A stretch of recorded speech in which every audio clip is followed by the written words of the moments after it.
欢迎来到巴巴娱乐呀频道，请订阅频道，所以大家不要错过当天最热门的新闻。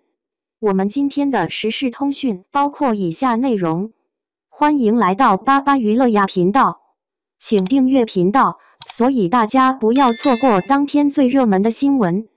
我们今天的时事通讯包括以下内容：长相平庸，演技辣眼睛，被配角碾压，这些女主角看着都尴尬。你已经有多久没有完整的看过一部电视剧了？曾几何时，国产剧中的美女们真是个个仙气逼人，堪称神仙打架。无论是主角还是配角，颜值和演技都同样出色。如今的电视剧质量极为低劣，多年难得有一部值得细细品味的作品。尤其是有些剧中的流量女主，不仅演技拙劣，而且容貌平庸，配角们都比她们更出彩，观众越看越觉得尴尬。那么，那些曾被配角抢尽风头的当红女星都有谁呢？1999年出生的任敏，无疑是新生代演员中的一股重要力量。然而，许多人仍然不明白她究竟是如何走红的。话说，任敏算得上是年少成名，演技实力也不容小觑。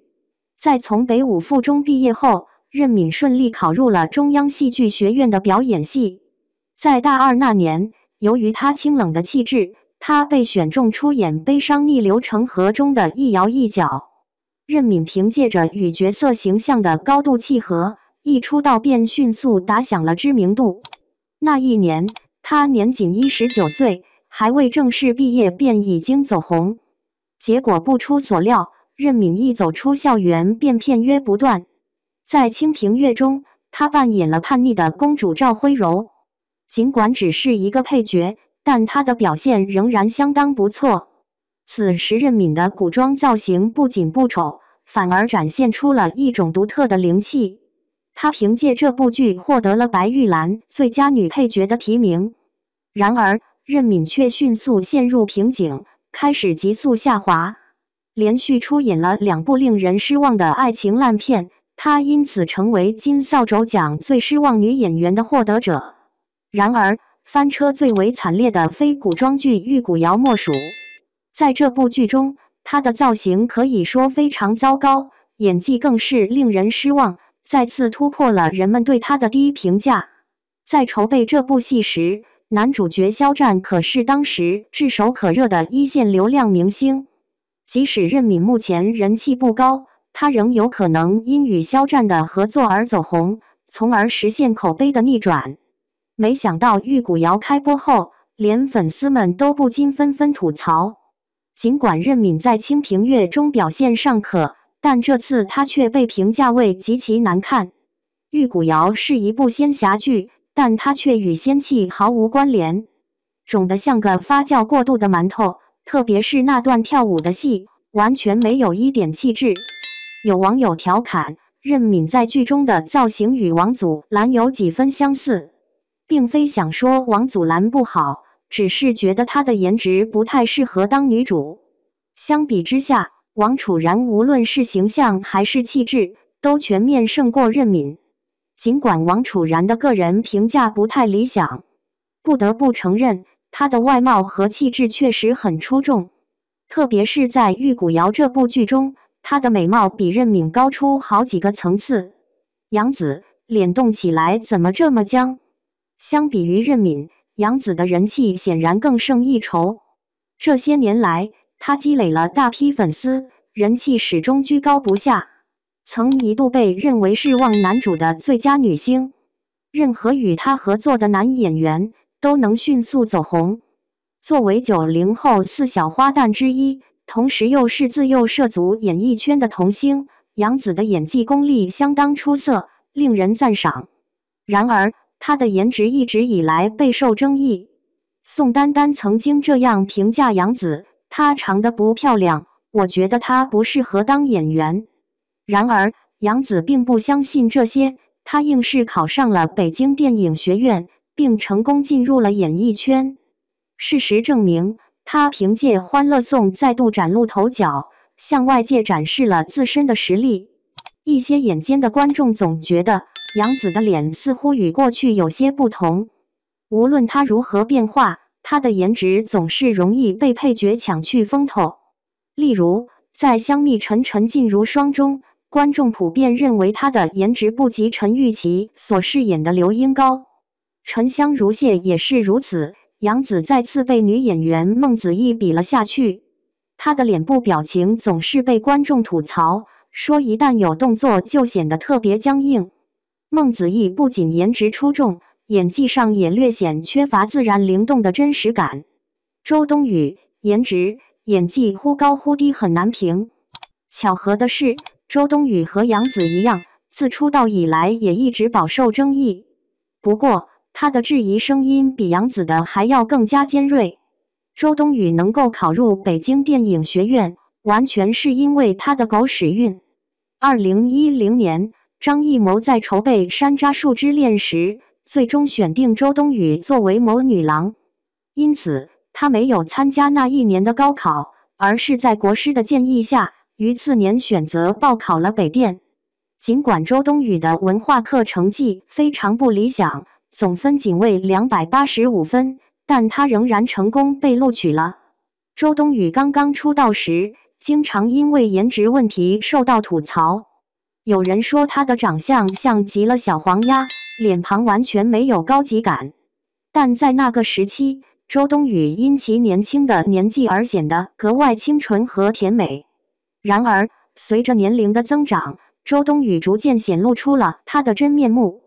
关于她的传闻在网上不断流传，说她的清纯外表只是表象而已，而且她的颜值和演技时好时坏，令人难以评判。最具代表性的作品当属古装剧《千古绝尘》。她毕竟是获得过多个最佳女主角奖项的年轻影后，没想到她的表演竟然也出现了五官失控的低劣水平。与为她搭档的张嘉倪同台，两人颜值气质高下立见。正如下面这位网友所提问的，谁能看得出张嘉倪在扮演丫鬟呢？她的造型与气质远胜于作为女主角的周冬雨。如此显著的对比下，小黄鸭无疑被张嘉倪的实力完全压倒。陈妍希，小龙女变小笼包。那些年，我们一起追的女孩这部电影使陈妍希迅速走红。谁能料到，那时她已经28岁，在圈内已经算不上年轻了。然而，尽管陈妍希的年纪不小，但她饰演清纯的高中生时毫无违和感。这或许得益于她那张肉嘟嘟、显得十分可爱的圆脸。谭松韵也属于这一类演员，即使在30岁时，她在以家人之名中饰演高中生也毫无违和感。然而，陈妍希由于选片不当，最终陷入了成也包子脸败也包子脸的境地。2014年，正当陈妍希风头正劲之时，她竟然勇敢地接受了《神雕侠侣》的角色。要明白的是，翻拍经典作品本身就很容易遭到吐槽，更何况她要挑战的角色是刘亦菲饰演的那位神仙姐姐。刘亦菲在圈内以神颜著称，几乎无人能与之匹敌。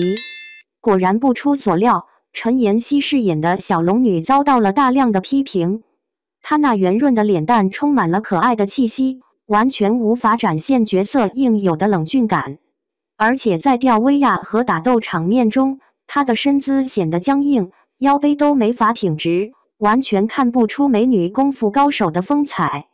无论从哪个角度来看，陈妍希与刘亦菲之间的差距都十分明显。她饰演的小龙女甚至被讽刺为小笼包。杨明娜饰演的黄蓉，张馨予诠释的李莫愁，甚至像毛晓彤饰演的郭芙和杨蓉扮演的梅超风这样的配角，随便挑一个出来都比陈妍希漂亮得多，形成了鲜明的对比。尽管如此，陈妍希的事业几乎被这部剧毁掉了。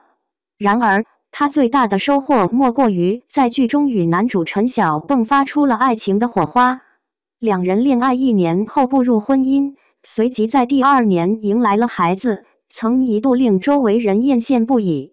可惜的是，这些年来，陈晓和陈妍希频频被传出婚变的消息。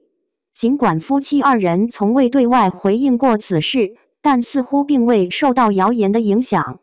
尽管如此，网友们依然认为局势不对劲，纷纷猜测内情到底是什么。白鹿颜值被小透明碾压了。近年来，白鹿已成为内娱中人气高涨的女星之一。尽管她的颜值相当出众，但总让人感受到一种英气逼人的气质。在烈火军校中，她化身男装，获得了相当不错的反响。然而，一旦她饰演倾国倾城的美人角色时，便显得有些力不从心。最具代表性的便是古装奇幻仙侠剧《长月烬明》，她一人扮演了3个角色，其中一个角色是拥有天生丽质的倾城美女。虽然白鹿的妆造非常出色，但她总是给人一种愁眉苦脸的感觉。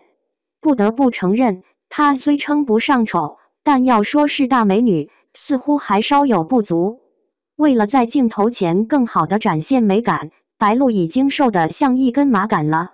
然而，这样的身材在脸部难免显得有些干瘪，不如那些圆润饱满的人耐看。比如剧中饰演小狐狸的女配角，总是让人感受到满满的活力。与白鹿那种容易让人感到疲惫、被观众调侃为苦唧唧的形象不同，显然她并不适合仙女这一角色，演绎侠士更为合适。